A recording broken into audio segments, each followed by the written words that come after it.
Hello mga ka-J lovers. So ang susubukan natin ngayon na ayusin ay itong Sharp na flat screen TV. So problem niyan, totally no power siya mga ka-J lovers. So kita nyo naman, kahit pindutin ko yung power button niya, no power talaga siya. So no power. So ititingnan natin siya mamaya kung ba't wala siyang power. So ano pang hinihintay natin? Let's get started.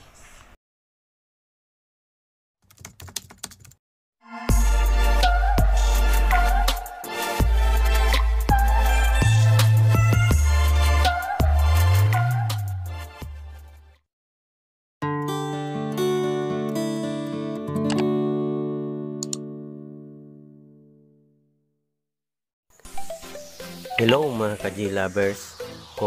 Kung bago kayo sa aking channel, so gusto nyong mapanood yung previous video ko, hindi nyo pa nakikita, search nyo lang yung Giovanni B, click nyo yung G-Love icon, tapos yan, makikita niyo ng video. Kung gusto nyo pang makita yung complete videos ko, so click nyo lang yung videos.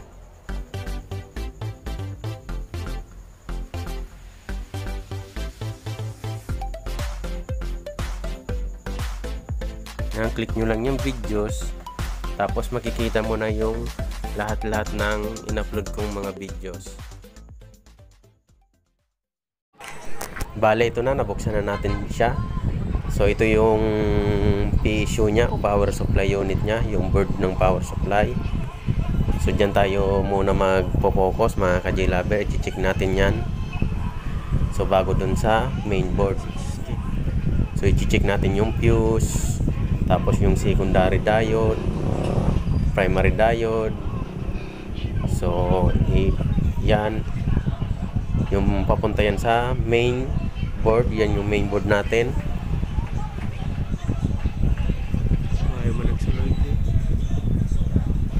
So wag muna tayo dyan mag-focus, dito tayo sa pinaka power supply.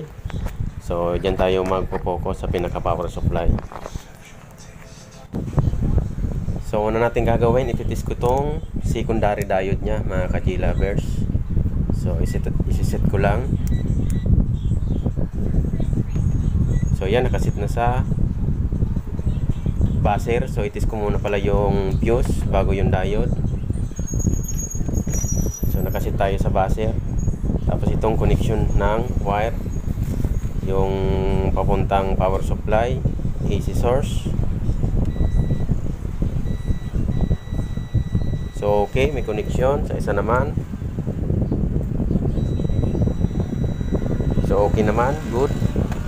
Next, fuse. So good yung fuse. So ibig sabihin, may posibilidad na hindi sira yung primary nito, hindi sira yung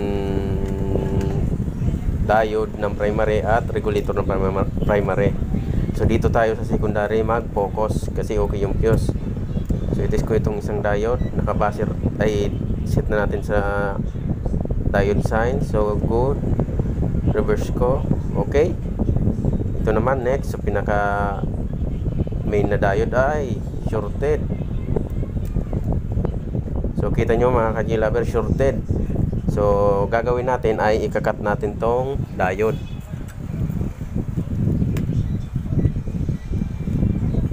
So itis ko muna siya, naka-buzzer. So kita nyo naman, nagbibip siya, ibig sabihin shorted. Sukat natin kung talagang shorted tong diode para makasigurado tayo. So yan, kinat natin yung diode. Sakit pa maghanap ka ng sakti diode. Sakit pa niya kung maghanap ka na eh. So ito yung number niya, RU 4A, RU 4A M. So itis na natin siya.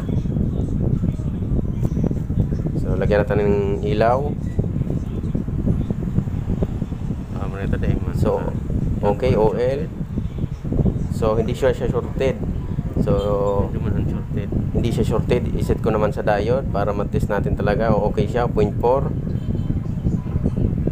So OL okay siya, good. So ibalik na natin tong diode kasi good to mga ka-J lovers. Ibig sabihin may ibang sira. So dito naman tayo mag-check.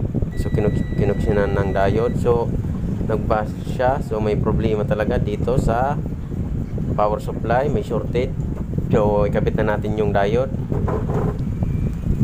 So habang kinakabit natin ng diode na to, kung bago kayo sa akin channel, please subscribe and pahit ng notification bell para updated kayo kung may bago tayong ilabas na video. So thank you very much. So pahit na rin ng like button kung nagustuhan nyo.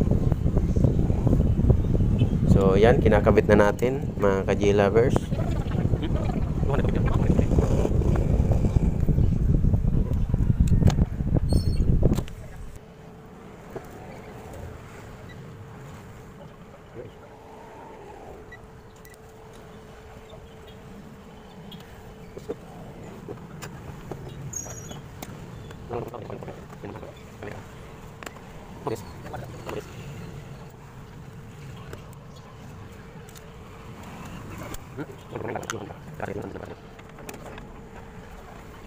Susuyurin natin yung dinaanan ng diode. So bali ito siya. So iset lang natin yung multi-tester natin.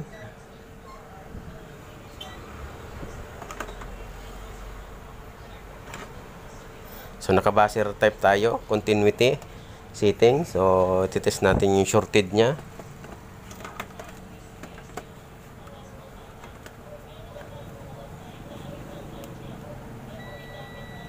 So nag-buzzer siya.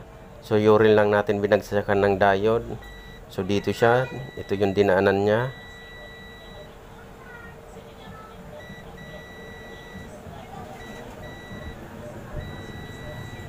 So yan yung mga dinaanan nya.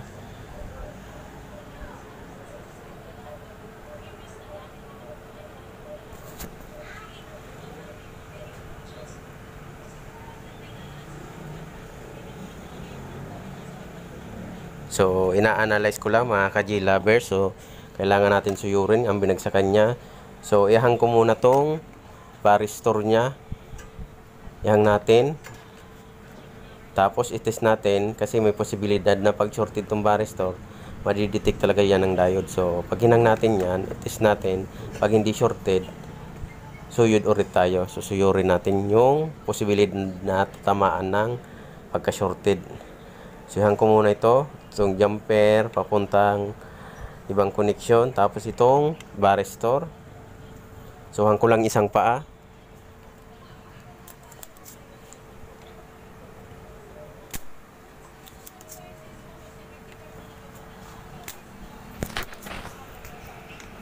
So bali isang pa lang mga ka-J lovers ang hinahang natin.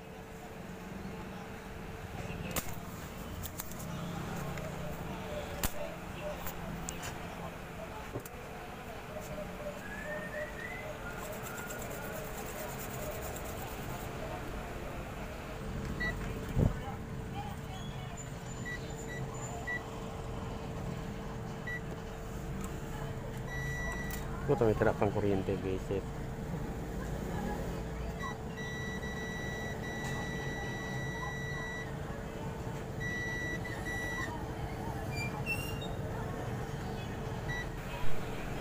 So bali hindi sira yung varistor nya. So hindi naman sira. So ikabit na lang natin to. Pati itong jumper nya papunta doon. Yun ang susuyurin natin kasi doon may parting shorted. So ayusin ko lang.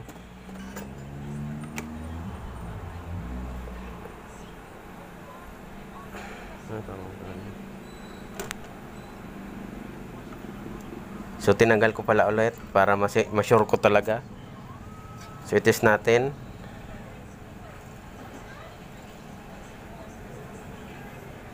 Ito yung dinaanan niya.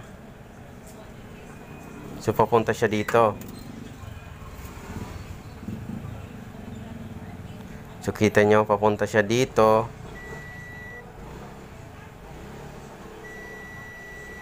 So dito nagka-problema mga ka-J lover. So dyan tayo magsusuyod. O kita nyo wala nang shorted nung hinang ko na yung jumper wire. So wala na siyang shorted. So yung dinaanan ng jumper wire, yun ang susuyurin natin. So hindi na siya shorted, oh.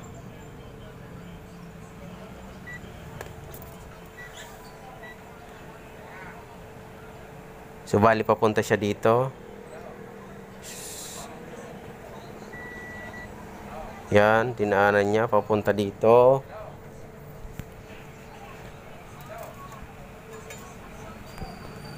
So bali papunta dito sa regulator siya. Hangko naman tong connection ng capacitor para matis natin din.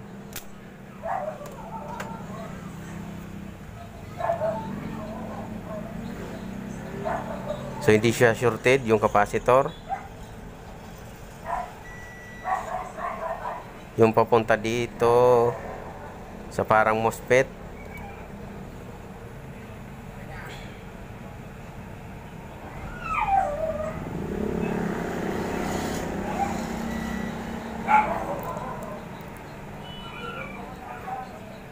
So bali ito yung pinaka dinaanan niya, mga ka-G-Lover, itong MOSFET na to.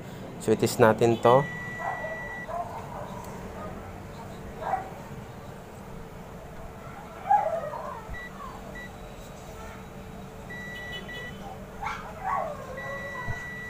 So shorted nga talaga, mga ka-G-Lover. So tanggalin natin to. So shorted siya. Tanggalin lang natin. Tol.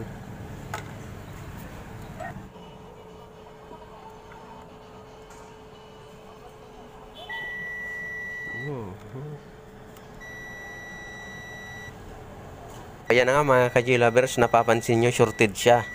So kailangan natin tanggalin to para matis natin ng actual.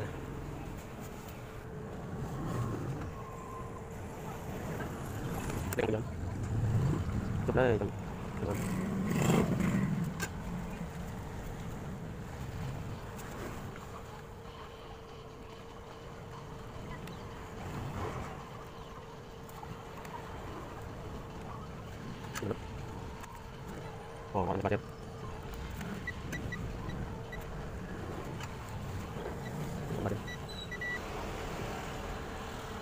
Sorted.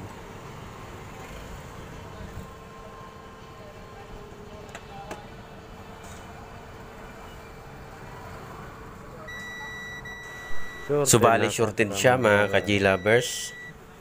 So ayan, shorted siya.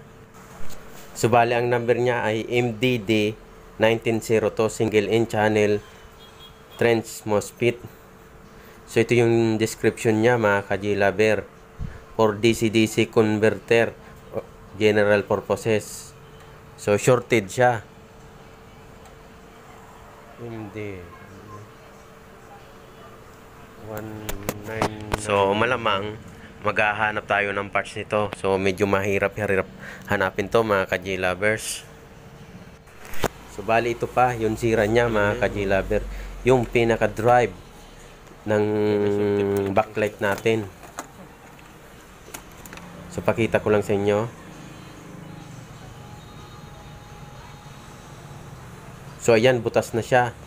So pati yan papalitan natin. So ibig sabihin, ang sira nito kaya hindi siya nagka-power ay nag-protect na siya. So shorted yung MOSFET natin at ito butas na backlight driver natin sa IC pala, backlight driver IC natin. So kaya hindi siya nag-power. So ang gagawin natin ay tatanggalin natin to. So ayan, natanggal ko na siya, nag-power na siya. So wala na siyang na-detect na shorted kaya nag-power na siya. So nag-uuna rin to, nag-green na din to pag pininit mo yung power. Kaya lang wala siyang backlight kasi nakatanggal yung supply natin sa backlight. So yan, ito supply natin sa backlight nakatanggal na. So bali nag-fail tayo, hindi natin to naayos kasi wala akong parts na pangpalit nito. So mag-o-order kami nito o hahanap kami sa ibang board na magkaparehas ng number. So at least na troubleshoot natin, mga ka-G-Lovers. Nahanap natin yung pinaka salarin. So bali dalawa yung sira niya. Itong backlight driver IC at yung MOSFET niya. So yung DC-DC converter MOSFET switching IC. So thank you very much, mga ka-G-Lovers.